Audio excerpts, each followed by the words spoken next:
it is an "Are you effing kidding me" week in Washington D.C. as we're trying to get shit done, Hmm. and the obsession here is the will she or won't she of Marjorie Taylor Greene's motion to vacillate. Sorry, motion to vacate.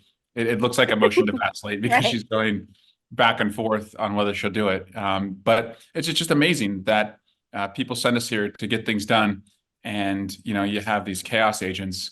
And so, yes, are you effing kidding me? That's kind of a running theme for the last 18 months here. Right. And that's what I wanted to ask you about because I spoke with Congressman Swazi recently and I called him a member of Team Sanity because all of the Democrats are, including you. And you really are there to get shit done. And you are getting shit done. And you did get massive aid to Ukraine, Gaza, Israel, Taiwan through with Mike Johnson's help. And I want to talk about that really fast because you guys said you'll save him from motion Yeah. to vacillate Marge. But you didn't save Kevin McCarthy. So I'm curious, what's the difference there?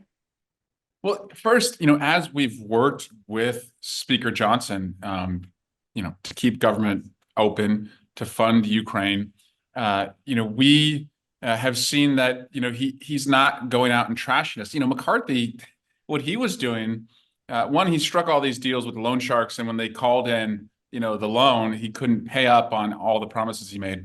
But two, we would save his ass like every couple of months and deliver the majority of votes, and then he would go out and trash us. And so it was like, how do you work with the guy who you literally you kept the government open, or you paid the bills and avoided a default on our credit, and then he would go on TV and say, oh, the Democrats are causing all of this, and Johnson hasn't done that, and he's just more honest about the predicament he's in. I mean, do I want Mike Johnson to be Speaker of the House? Of course not. It's going to be Hakeem Jeffries uh, pretty soon. But as far as like, there has to be a speaker. They do have a few more votes than we do. So under that reality, I would rather be, as Swazi also calls it, in the solutions business. And so we've provided the majority votes. And I would challenge any of your, listeners to find another time in congressional history where the minority party provided the majority amount of votes on every single piece of legislation of consequence. And I would say even beyond that, find another parliament in the world where that's been the case. I mean, it's just so unusual. So Hakeem Jeffries is functionally the speaker, and in November, I think he's formally going to be the speaker.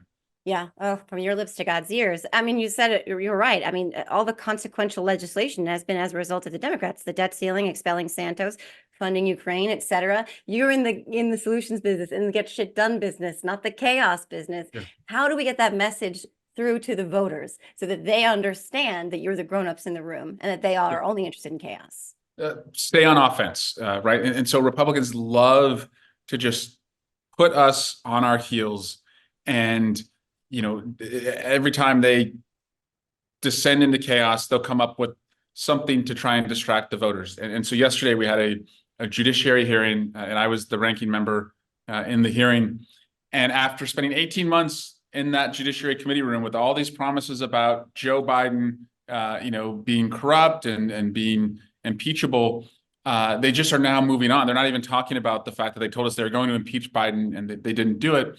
And so I started the hearing and said, no, no, no, no, no, no. Very cute and adorable that you want to move on and create some other issue out of thin air. But let's go through everything you told us you were going to do to Joe Biden, and you never did it. And so I thought it was important to declare, if you don't have any evidence and you promise you're going to impeach him, he's been acquitted. So like, we have to stay on offense first.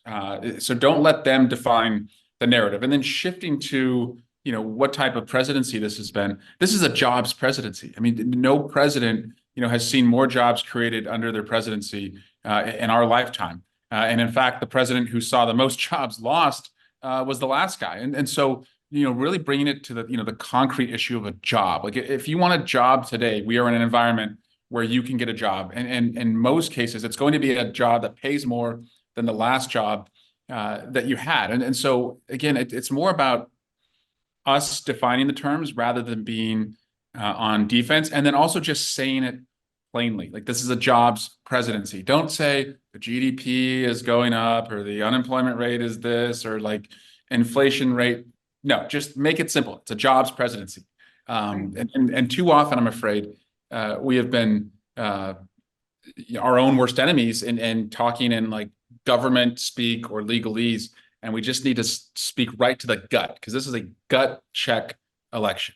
Yeah, and I love that. And I also love what you do that I think so many of us are hungry for is you punch back and you're not afraid to go right back at them. Those clips that, we're all sharing on Twitter and Instagram of you guys just calling them out and not being afraid to do that. I think that really inspires and motivates the And rest I of want us. to call out just some of the newer members who I just really love working with, who are doing such a great job, especially on the oversight committee. And this is like Dan Goldman, Jasmine Crockett, Jared Moskowitz.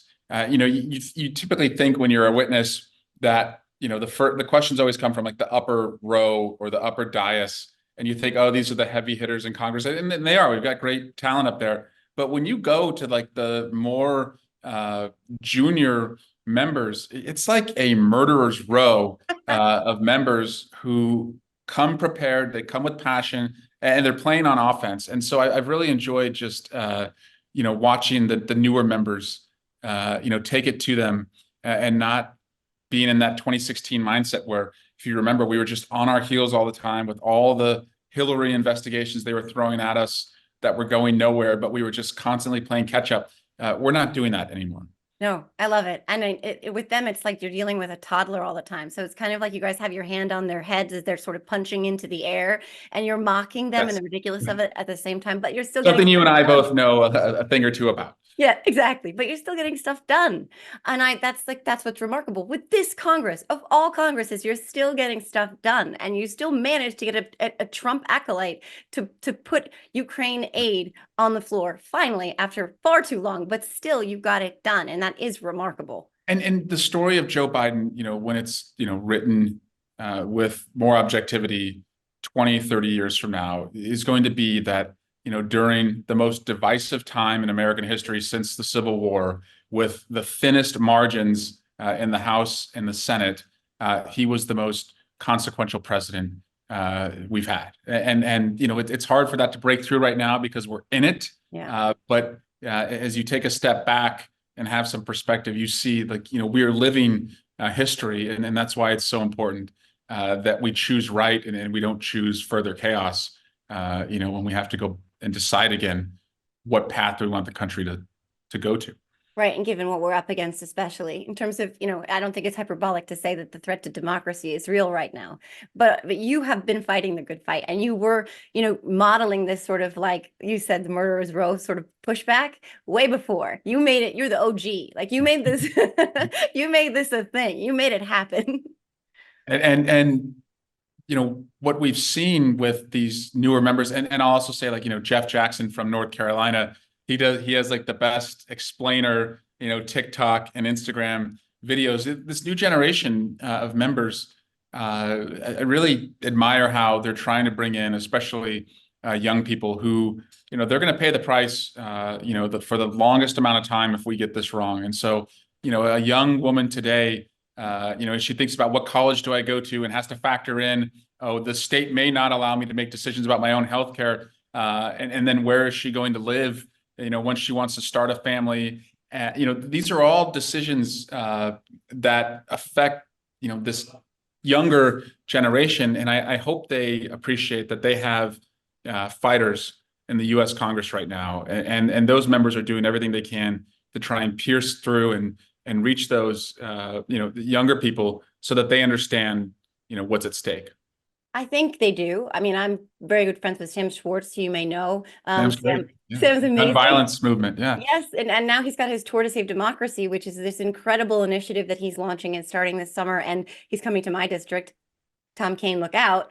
But he has talked about you a lot, and he definitely understands that they have allies like you advocating for their futures and the futures beyond their futures. And I don't think it's lost on them. And I think people like Sam are good messengers for sort of making sure that their friends and peers see that as well. And I know my generation Gen X, the best generation, by the way. I know I see you and I appreciate you because I have kids that are 11 and 14, and I know Yeah. you're out there fighting for them and protecting Yeah. their future and the rights that they hopefully don't even have to worry about which state they can go to college in, or we don't have to worry that won't matter because there'll be no abortion in any state. You know, these are Right. the things that are on the line right now. So I see. And for young people, and I think Sam gets this, and I hear all the time, you know, young people are upset with the president about what's happening in the Middle East. And, you know, look, it's their right to have an opinion on what America does in the world. But I would just offer to them that the best way to make that opinion more than just like a hot take is to give yourself some agency. And the way you get agency is not just going to a protest. That's important. That's your right if you do it peacefully, but it's registering to vote. It's going to a town hall. It's looking up and down the ballot at every seat that's up for election and educating yourself about, you know, who's going to make decisions about you. And then it's participating on election day. And then your agency comes, like, once you participated, you can go to the people who you elected and say, look, I registered. I followed your campaign. I engaged. I supported you. And this and this and this is what my expectation is of you. That's the most agency that you can have. And so I hope young people understand that they're not helpless if they have opinions about what's going on in the world, but they won't make much of an impact if they just stay home because they're upset. Like you have real power if you want to flex. Yeah, and I think also in this particular election, it's as a mom, I want to be like, now this is what it is, really listen, but I'm trying not to do that because really there's one issue that is like the foundation of everything right now. And if we don't protect democracy, we can't have these discussions. They can't engage with the issues that they're concerned about now. So I just want to, yeah, I want to thank you so much for being out there, fighting the good fight all the time, you know, fighting to preserve and protect this democracy, to get those young voters engaged, and for taking the time to talk to me today. Of course, thanks for what you're doing. It's so important. And you and your listeners, you know, you're not helpless either. And you know that, and that's why you do it. And the way that I see it is, you know, we're all authors in how this, you know, dark chapter in American history closes, and whether we give ourselves a new chapter to write. So we've got about 6 months to write it and redeem this great American experiment. So thanks for caring so much to do it. Thank you so much. It is up to we the people, and thank you for being such a great steward of our democracy. Thank My you. pleasure. Yep. Okay. Thanks. Bye-bye.